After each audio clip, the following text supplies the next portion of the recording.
Hello everyone, it's Maya. Welcome to part 4 of our Musicians Business Planning series. Today we're going to continue on with the business plan, talking about graphics and branding, and then getting into the nitty-gritty of the financial aspect of what we have to start presenting. So this is going to be a good one. Let's get it started. As you get into the next part of your presentation, and make sure you go back and check out parts 1 through 3 if you want some context here, we're just moving on from the Your Market section into graphics and branding. Now this is going to be a short part of the presentation today because we have a whole video on branding for musicians available as well.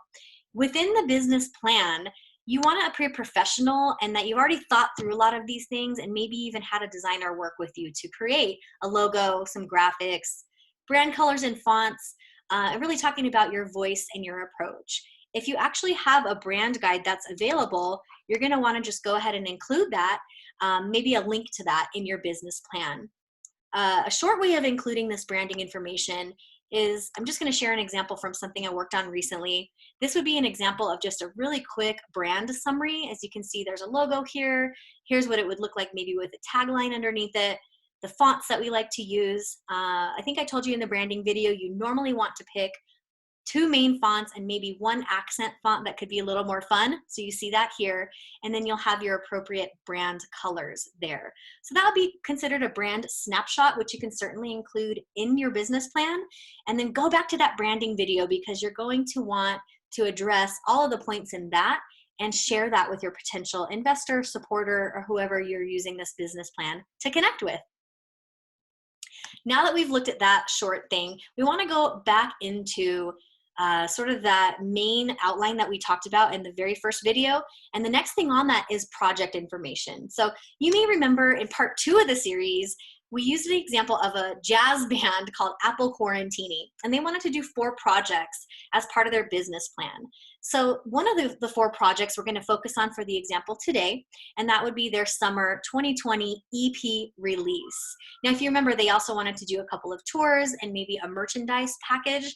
This video only includes that one example, just for sake of time and efficiency. So if you have more than one project, you'd present a summary page for each one and then link to a detailed budget. So let's see what that looks like here. An example of presenting the project information. Now, again, if you're Apple Quarantine and you've got 4 projects, you're going to have 4 pages like this in your business plan. So it just depends on what you're proposing. This would be the summary page for their summer 2020 EP release planning. And here's what it says. In our 4 years together, Apple Quarantini has successfully released 3 full-length albums and 2 EPs. We are eager to release another EP this year with strong distribution and support of our US and Australian tours. In order to make this happen, we need your support. So you're doing a couple things with the summary. You're reminding them what the project is. This is giving examples of successful projects that are similar that they've done in the past. That gives you a good feeling as an investor or a supporter or a sponsor because you know they've done it before and they've been successful. So that's something that you really want to make sure you include if you have done a similar project or you've gotten education around this area or something like that.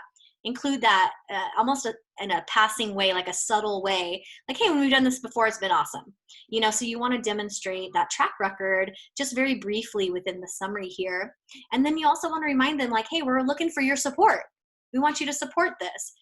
And then here's how you include the financials. And this is the bulk of today's presentation, is really about how you build this budget and how you show projections. So I'm going to click on in here. That's what you would do. You would use either like a Google Sheet, which is what I like to use, or something that's shareable, or you could even attach this as an additional piece that you can include.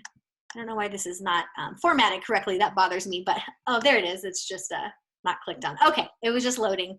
Thank goodness. So here you see, I'm gonna just move myself down a little bit.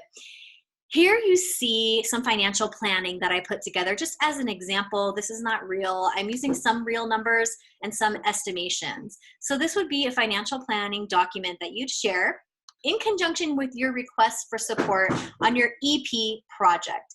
And so we start out with fixed expenses, and you'll see here, these are some pretty typical expenses for a recording project.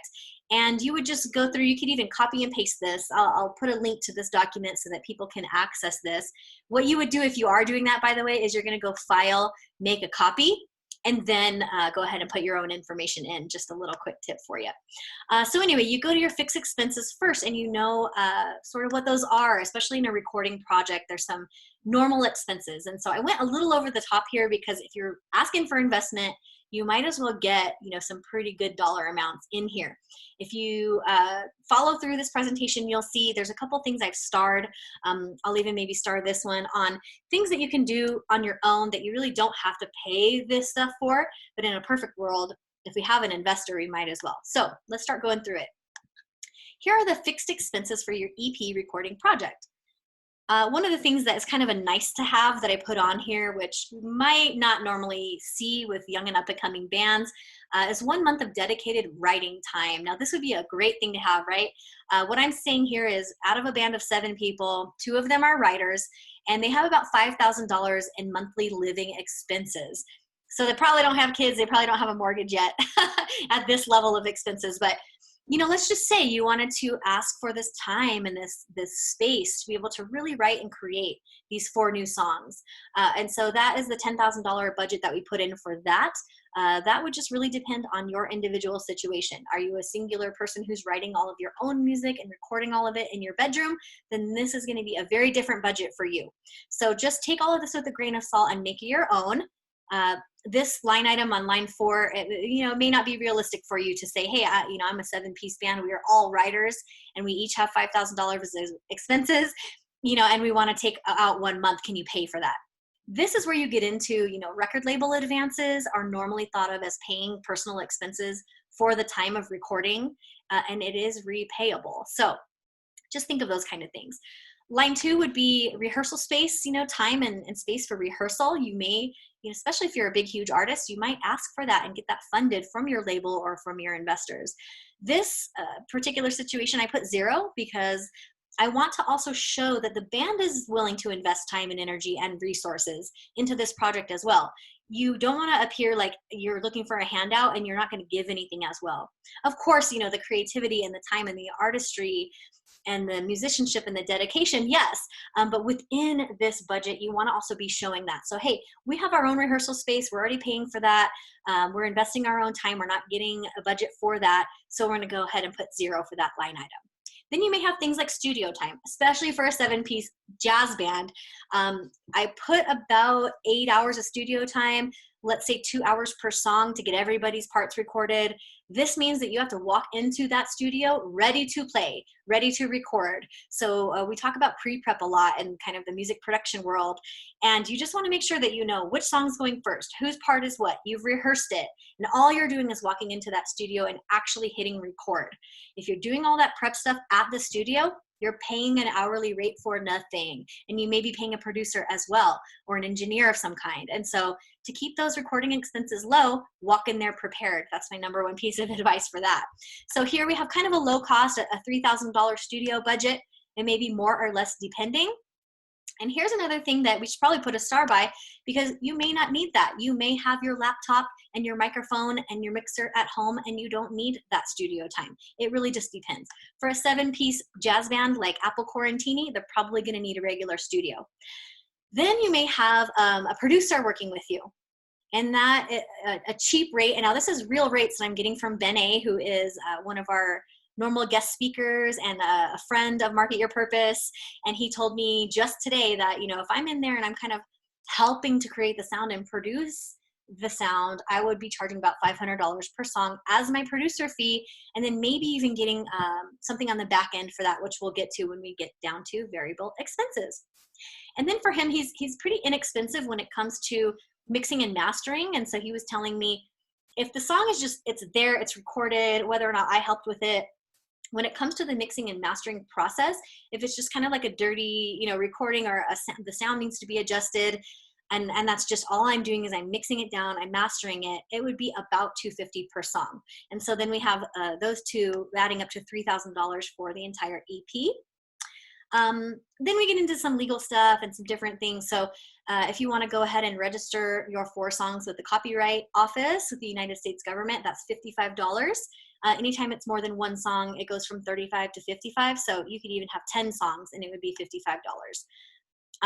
Then we don't want to forget about things like PRO registration. So your ASCAP, we're going to go ahead and make that another line item that Apple Quarantini is in charge of covering, and they've paid their membership dues for this year already, so we don't need to worry about that separately for this project. We may have $1,000 in legal fees. I'm just thinking about maybe there's some kind of band member agreements.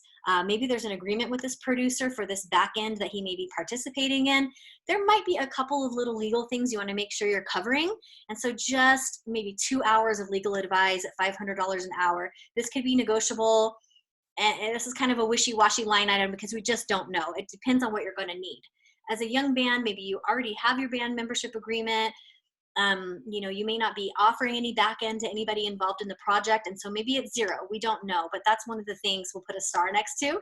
As you know, I'm trying to put together like the biggest budget we could be needing, because you always want to overestimate rather than underestimate, right? So I would always add about 10% to things as you're trying to think through this budget. Sometimes you even see an extra line item that just says kind of like a just in case line item. And then so you would add like a 10% just in case line item just to cover things that come up that are unexpected. Here we have the next thing after we go through some of the legal and registration stuff. Now we start thinking about the visuals. What about design? So this is a designer I use, so I'm just giving her a little shout out. Maybe she might charge you $1,000 to do some graphics, an EP cover, maybe a logo for the EP project that sort of reflects your main band logo, something like that. So just a little bit of graphic design. Again, there's a star by that because maybe you do that yourself. There's easy programs out there like canva.com, and you can put in the dimensions. It even has the dimensions already set for an EP cover, right? Or like an album cover. So you just go in there, you just pull out the Instagram dimensions, make that square cover. And you can make it there yourself. So you may not need to spend this $1,000, but again, we want to put as much as we think we might need into our budget and go from there. You probably want to have a photo shoot done, especially for a big band like this. Maybe they want to have a new photo shoot and some editing of those images. And so maybe we pay $1,000 for that. These are all kind of cheaper prices as well, just so you know. Then you want to make sure you have your distribution or your aggregator taken care of. And I know for me, I'm on DistroKid. I pay $20 a year. It's already paid. So that would be another thing that you can say, well, we'll contribute that because it's already a membership that we have. If you don't have that already and you have to set it up, it's about $20. So either way, you could put that in there.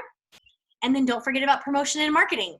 That could be something that, you are doing yourself. So I put the band name in there. You could be paying a promotion company, somebody like a Market Your Purpose to do that for you. That's a pretty low promotion budget, but just so you have something, you might want to be doing some Facebook advertising or something of that sort. So, or some Instagram ads, or it really depends. We have a whole video about marketing and promotion, so you can go to that for some more ideas. This could be things like a new page on your website that has to be built for the EP or things like that. And so you would put that under a promotion and marketing budget. If you really want to get deep into some more web development and do some really cool things with digital, you might want to add another line item that says web development, and put that in there. So there's a lot of, it's really hard to give you guys a great example of this is the budget that you need. But this will give you a starting point, and you can think of some other things. Maybe you need to hire some session players. Maybe you're an individual singer-songwriter and you don't play piano, but you really envision piano on this song. Then you can you could pay a piano player. You might even need to get somebody that knows how to arrange as well and kind of collaborate with them to get the piano part in there, for example. So use this as a basis and just know that you can add line items and just go from there. A couple things I want to show you on the spreadsheet, just technical wise. If you do want to add a line item, I do recommend going in where you think it might fit in best. So let's say we wanted to add in a development budget. You just go, this is on Google Sheets, you go insert, row below. It'll grab the formatting from whatever row, like if you're saying row above and you had this on this green and this teal, it would make the whole row teal, just so you know. Probably already know this, but then you go ahead and put in your development budget. I would say web development because some people don't know what that is. And I would just say Market Your Purpose. Promotion. Always self-promote, you guys, come on now. And then let's say it's just a couple pages you need, and I'll just say that's $1,500, okay? So then what you should pay attention to is, did this total change? It didn't, because I had already done the calculation. So here's how you do the calculation. You go on the item or the square, the field that you want it to appear in, you highlight that, and then you go up to this handy dandy little symbol here of functions, and you hit sum, and then you just simply highlight what you want it to add in there and hit enter or return. So now that brought my budget up to $25,000. I'll go ahead and leave that in there just as an example, but you want to make sure that this is calculating everything that's in that row. And that's how you do it. You select the function and then sum. Great. Okay, let's move on to variable expenses. Variable expenses just means it's going to vary. It's usually the back-end participation of anybody. So just an example I put in here is sometimes producers will get royalties, and you'll usually see that to be between like 3 and 4% of sales. It really just depends on what their role is. And I always say in my music business education content that it's whatever people agree on. So this could be 10%, this could be 1%, it could be nothing.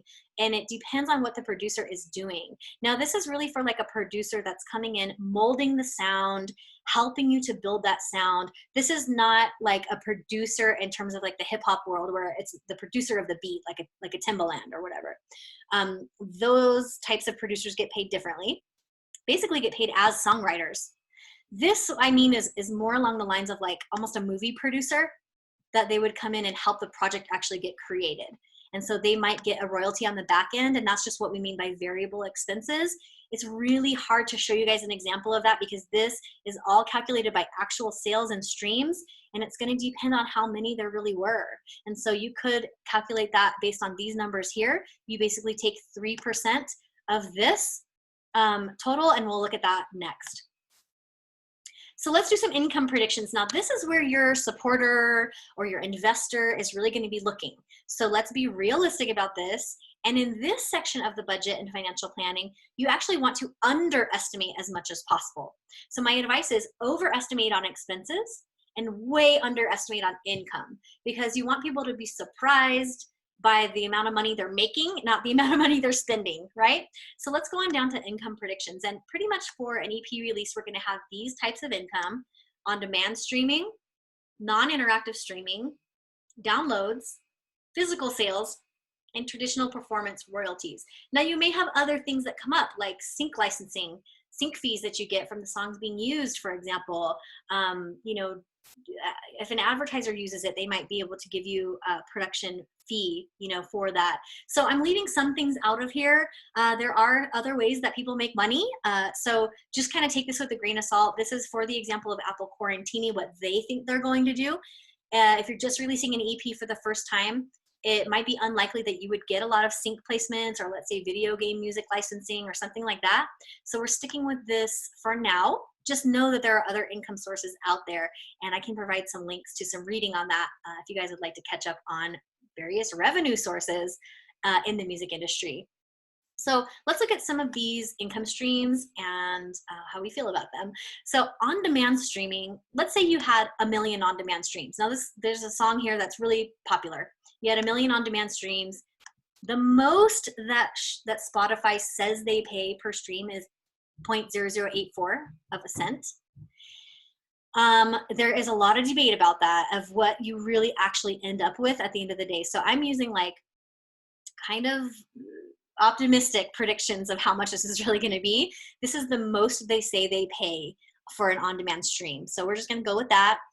You can get a little bit more nitty-gritty about this, maybe predict the lower amount, but for an on-demand stream, we're going to go with 0.0084 per stream for 1 million streams, for a grand total of $8,400 from on-demand streaming.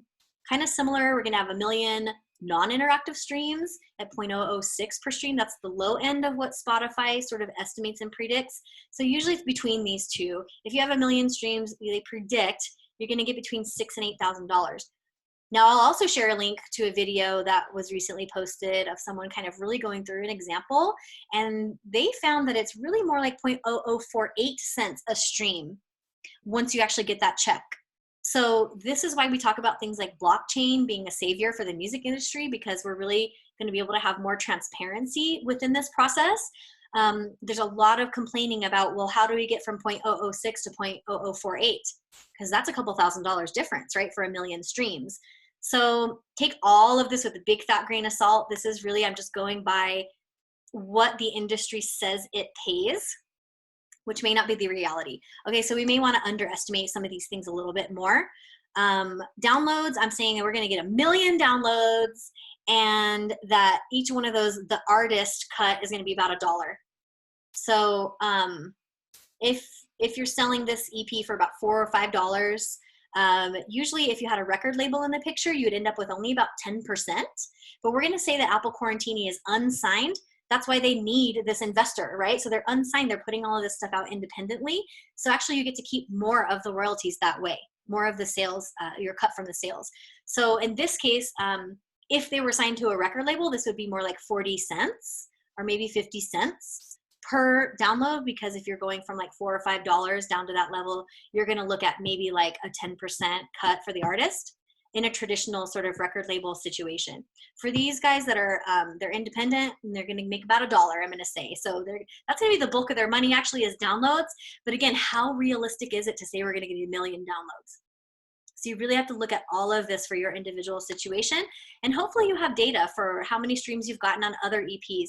This band has had a bunch of albums out. They've had EPs out. So I'm going to pretend that that's based on all of that information that they have, you know, out of 4 songs that they think they're going to get about 250,000 downloads of each song. That's a lot. So just kind of predicting this. Now, if we're thinking that it's going to be less than that, you know, maybe we should put 500,000 here at $1 per song would be $500,000. So all of this is, you know, you just put this together on your own. Now see how that total changed? It's because I set up the sum earlier. So either way, it looks like there's an opportunity for profit here. You may want to even be a little more conservative with these numbers. I'm saying they're going to get about $10,000 from traditional performance royalties. And that's what I mean by, you know, ASCAP performance royalties.